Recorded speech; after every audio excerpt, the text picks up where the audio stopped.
RCB అలాగే ముంబై జట్ల మధ్య జరిగిన మ్యాచ్‌లో ఊహించని ట్విస్ట్ ఏంటంటే, ముంబై జట్టు గెలుస్తుంది అనుకున్నది కాస్త ఆర్సీబీ జట్టు అద్భుతమైన ప్రదర్శనతో గెలిచింది.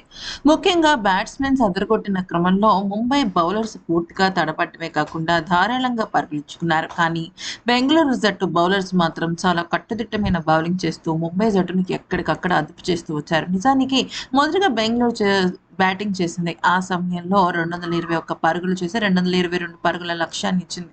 ఆ సమయంలోనే చాలామంది ముంబై జట్టు అభిమానులు ఓడిపోతామేమో అన్న భయాన్ని వ్యక్తం చేశారు.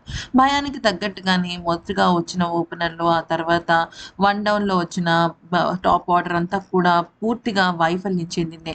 ఆ అరాకొర పరుగులు తప్ప పెద్దగా రాణించలేకపోయింది. కానీ హార్దిక్ పాండ్యా, తిలక్ వర్మ ఇద్దరూ కూడా మూల స్తంభాల్లా నిలిచి ఇక పరుగులకి, అలాగే బంతులకి మధ్య ఆంతర్యాన్ని చాలా తగ్గించారు. ఇక ఆఖరి ఓవర్‌లో 19 పరుగులు అవసరమైన క్రమంలో హార్దిక్ పాండ్యా, సూర్యకుమార్ యాదవ్ ఔట్ అవ్వడంతో ఇక పూర్తిగా ఆట తలక్రిందులైపోయింది. అప్పటి వరకు చాలా ఆనందంగా మ్యాచ్‌ని వీక్షిస్తున్న నీతా అంబానీ సడెన్‌గా ఆందోళన చెందింది. తల పట్టుకుని కళ్ళు తిరిగిపోతున్నాయి అన్నట్టుగా తన ఒక బిహేవియర్ ఉన్నట్టు తెలిసింది. వెంటనే పక్కనున్న కొడుకు ఆకాష్‌తో చెప్పటము, ఆవిడ అలా కూలబడ్డము జరిగింది. వెంటనే అక్కడికి కొంతమంది డాక్టర్లు వచ్చి ఆవిడకి వెంటనే చికిత్స చేశారు. కానీ ఇప్పుడు ఆవిడ బాగానే ఉంది.